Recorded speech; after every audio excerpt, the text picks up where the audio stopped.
After years of hearing people rave about JetBlue Mint, I was curious if this low-cost carrier's lie-flat product could really measure up to the big three legacy carriers. So I decided to try it out for the first time, and the experience ended up blowing me away. Here's how it went. We made our way to Miami International Airport for an early 6:20 a.m. departure headed out to LAX. We checked in at the dedicated Mint desk, where an agent didn't seem too thrilled to be working at 4:30 a.m.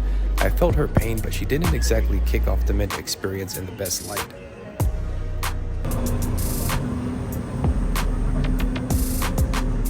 After breezing through clear and pre-check, we then jumped on a super short train ride to our gate area.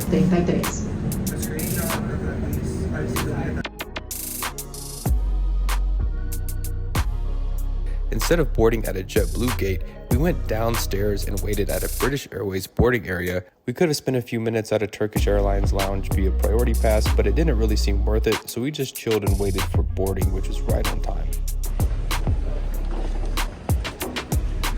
JetBlue's A321 Mint cabin has an interesting layout. It's got 16 Mint seats, and the rows alternate, with some having 2 side-by-side seats and others having 1 fully enclosed suite.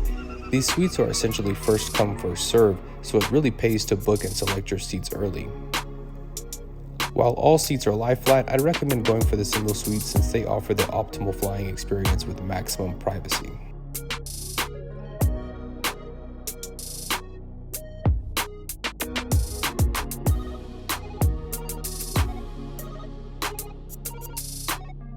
One of my favorite features of a good business class seat is counter space, and these seats have plenty of that, along with multiple power outlets and USB ports.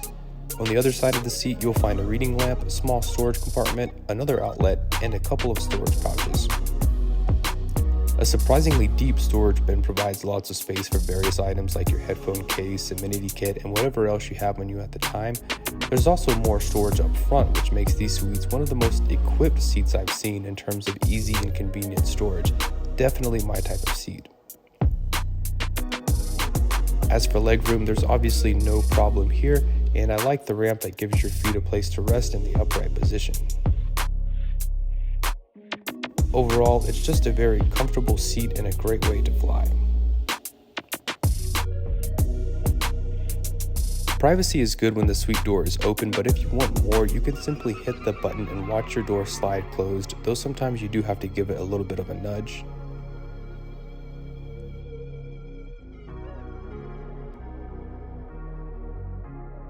We had a nice coffee and tea selection along with a customizable breakfast menu where you could choose 3 of 5 options, but more on the dining later.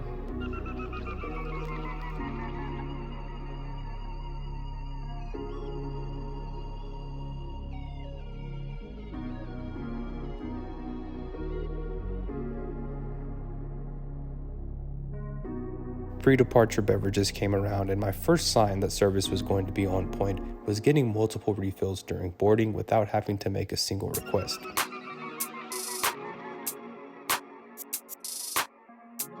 The headphones by Master and Dynamic were beautiful and high quality.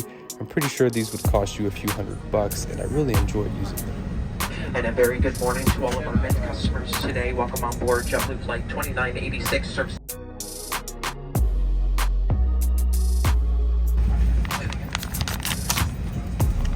Before departure, I tore into the Tuft and Needle amenity kit, which came with a toothbrush, toothpaste tablets, socks, earplugs, and an eye mask.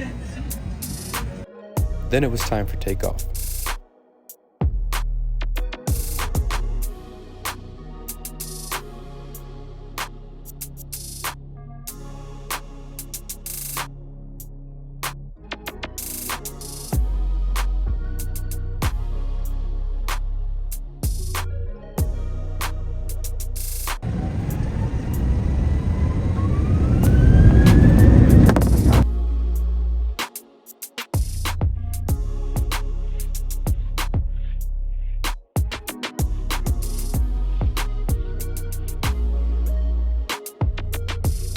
The seat controls are very intuitive, and most of them were very responsive, making it easy to keep my seat in the desired position without any frustration.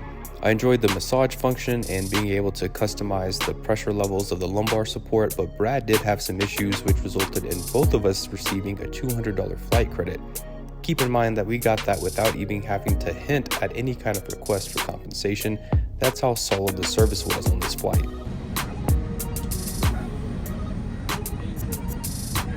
The in-flight entertainment controller comes out of your armrest, and you can use that to control your options, or you can use the touchscreen monitor. And this was my only true complaint of the Mint experience. The screens just need to be upgraded as they lack the responsiveness and the high definition that you would expect to find. Watching something is not unbearable though, and the in-flight Wi-Fi is free and reliable, so you could always use that to keep yourself occupied.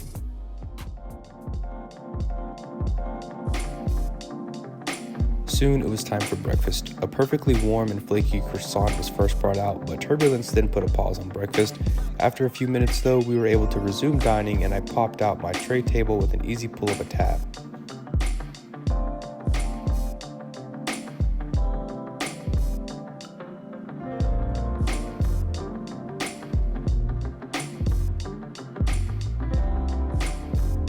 Breakfast plates were then served, and it was time to enjoy. The thick maple bacon didn't disappoint, but my favorite dish was the avocado toast, which had this wonderful fresh tanginess to it thanks to the tomatillo. The crepes loaded with hazelnuts, ricotta, and praline sauce were on point and made even better with the juicy strawberries. This breakfast was a significant upgrade compared to the one I'd just been served the day before on a long-haul international business class flight with American Airlines, which I thought said a lot about JetBlue's dining.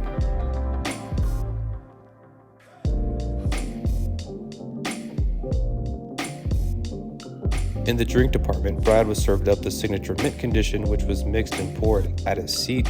He had high remarks for the cocktail along with other drinks he tried, like the Bloody Mary. Even though I didn't plan on sleeping on this flight, I wanted to try out the lie flat feature, so I put the seat down in lie flat mode for a little bit, which was quick and easy to do. I did make the mistake of leaving the lumbar support overinflated though, so if I really wanted to use this for sleep, I would have deflated that by a lot. JetBlue provided one of the most comfortable pillows I think I've been given in business class, and had I wanted to get some good rest, I definitely think I could have.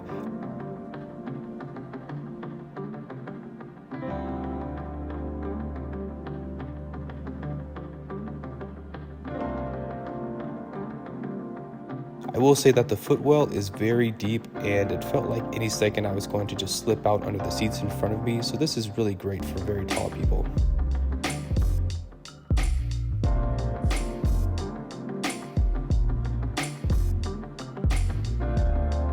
About midway through the flight, I was offered a cheese plate, which I definitely did not need at that time, but still accepted, mostly just out of curiosity. Nothing but good things to say about that.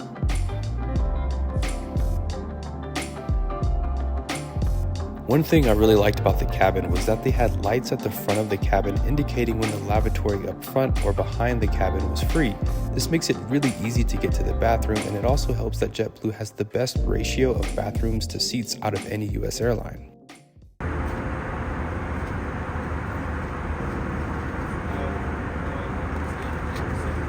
Towards the end of the flight, we were surprised with yet another amenity kit.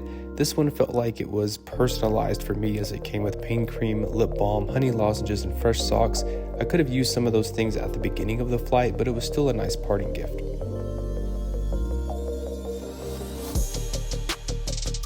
While I loved the seat and the breakfast, the biggest thing that stood out on the flight was the level of service.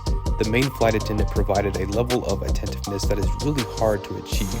He anticipated all of our needs throughout the entire flight, yet it never felt like he was overdoing it, which can happen with some overeager flight attendants. He was a world-class professional, committed to getting things right the first time, and patient with every passenger, including the passengers in front of us who tried to sneak in an economy passenger. I've flown on most of the top first-class products out there, and the service level on this flight was right on par with some of the best. It was impressive to witness, and it really just changed the way that I view JetBlue. After about 5.5 hours, we flew over freshly snow-capped mountains in Southern California that had just received record amounts of snow, which was a sight to see as we approached LAX. Upon arriving at the airport, our bag was the second bag to come out, which was awesome because so many priority baggage tags just feel so meaningless these days. At this point, the Mint experience had finally ended, but I felt like my experiences with JetBlue had just begun. I was officially a fan and in a major way, and I'm really looking forward to more flying with JetBlue Mint products.